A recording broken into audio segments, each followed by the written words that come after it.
جب نبی علیہ السلام نے فرما دیا تہادو تہابو کہ تم ہدیہ دو گے محبت بڑھے گی، معلوم ہوا یہ ایک سنہری اصول ہے۔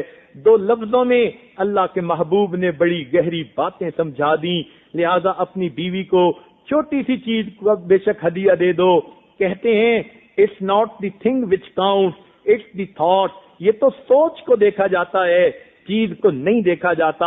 آپ کی 5-10 جو ہے رینڈ کی کوئی چیز ہوگی تو اس سے کوئی اس بیوی کو غرض نہیں، غرض تو اس کو اس سے ہے کہ میرے میاں نے مجھے تحفہ اور ہدیہ لا کر دیا۔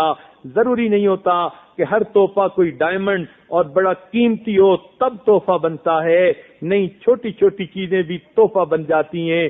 تو کوئی نہ کوئی چیز اپنی بیوی کو تحفہ جو ہے دیتے رہنا وقتاً فوقتاً، یہ گھر میں محبت کا سبب بن جاتا ہے۔ چنانچہ ایک آدمی نے اپنی بیوی کو جو ہے ایک مرتبہ کہیں لے کر جانا تھا جہاں زیورات پہن کے جانا مناسب نہیں تھا، محفوظ نہیں تھا۔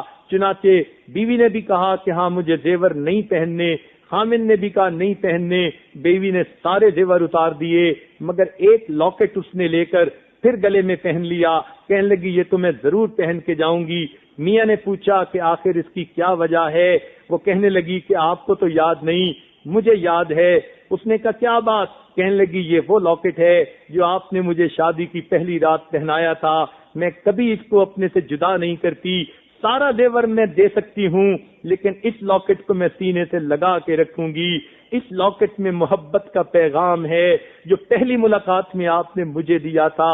اس سے اندازہ کیجئے کہ بیوی اپنے میاں کے تحفہ کو کتنا عظیم سمجھتی ہے، اس لیے کہ وہ چیز تو چھوٹی ہوتی ہے مگر اس کے ساتھ جو محبت منسلک ہوتی ہے وہ اس چیز کو بڑا قیمتی بنا دیتی ہے۔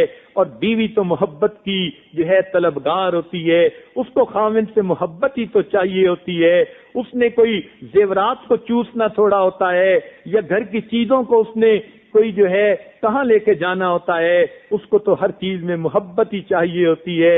اس لیے کہتے ہیں کہ زلیخا نے اس کو یوسف علیہ السلام سے ایسی محبت تھی کہ اس نے ہر چیز کا نام یوسف ہی رکھ دیا تھا، گھر کی ہر چیز کو یوسف کہہ کے پکارا کرتی تھی۔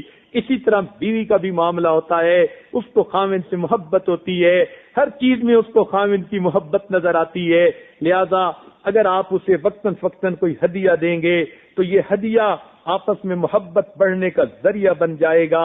اور ویسے بھی حدیث پاک میں فرمایا گیا سب سے بہترین صدقہ وہ ہے جو انسان اپنے بیوی اور بچوں پہ خرچ کرتا ہے۔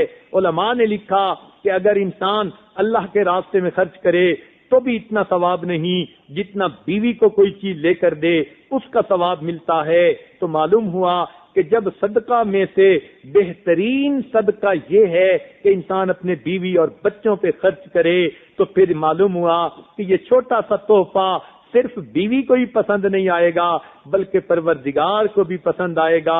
میرے بندے نے اپنے گھر میں محبت کی فضا قائم رکھنے کے لیے، اپنے ان رشتوں کو جوڑنے کے لیے جن کو جوڑنے کا میں نے حکم دیا، میرا بندہ چھوٹا سا جو ہے یہ خرچ کر کے آیا ہے، تو سوچئے تو صحیح، ایک تو اللہ تعالیٰ راضی ہوئے کہ پروردگار نے صلہ رحمی کا حکم دیا، اور صلہ رحمی کی سب سے بہترین مستحق انسان کی بیوی ہوتی ہے جو زندگی کی ساتھی ہوتی ہے۔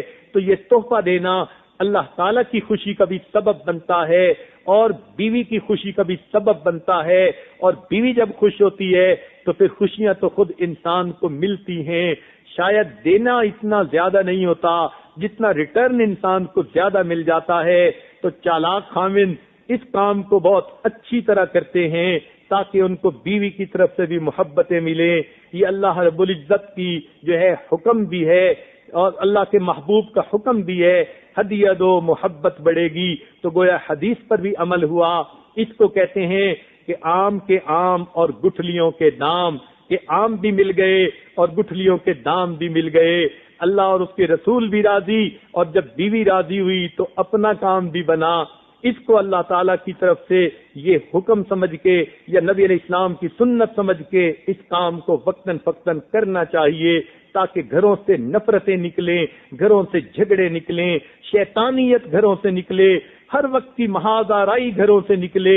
اس گھر کے اندر کیا رحمتیں آئیں گی کہ جس گھر کے اندر ہر روز میاں بیوی ایک دوسرے کے ساتھ بحث و مباحثہ کر رہے ہیں، ذرا سنیے اور دل کے کانوں سے سنیے۔ نبی علیہ الصلوۃ والسلام نے ایک مرتبہ گھر سے باہر قدم مبارک رکھا اس نیت کے ساتھ کہ اللہ تعالیٰ نے ان کو 27 لیلۃ القدر کی جو رات ہے اس کا علم عطا کر دیا تھا کہ فلاں رات کو لیلۃ القدر ہے۔ اللہ کے محبوب گھر سے باہر نکلے، میں اپنی امت کو بتا دوں کہ لیلۃ القدر یہ ہوتی ہے۔ جب آپ ابھی چل رہے تھے مسجد نبوی کی طرف تو راستے میں کیا دیکھا آپ نے کہ آپ نے دیکھا دو صحابہ کسی بات پر آپس میں بحث مباحثہ کر رہے تھے۔ جب آپ قریب سے گزرے تو بحث کی آواز آپ کے کان میں آئی تو آپ اس بات کو بھول گئے کہ وہ 27 وہ لیلۃ القدر کی پہچان کیا بتائی گئی تھی۔ نبی علیہ السلام نے فرمایا دو شخص کے جھگڑوں نے امت کو لیلۃ القدر کی پہچان سے محروم کر دیا۔ اب سوچئے جب دو بندوں کا بحث مباحثہ اور جھگڑا اتنی بڑی رحمت کے محروم ہونے کا سبب بن جاتا ہے تو جس گھر میں روز میاں بیوی جھگڑا کر رہے ہوں، ساس بہو کے جھگڑے ہو رہے ہوں، تو پھر اس گھر پہ اللہ کی رحمت کیسے آئے گی؟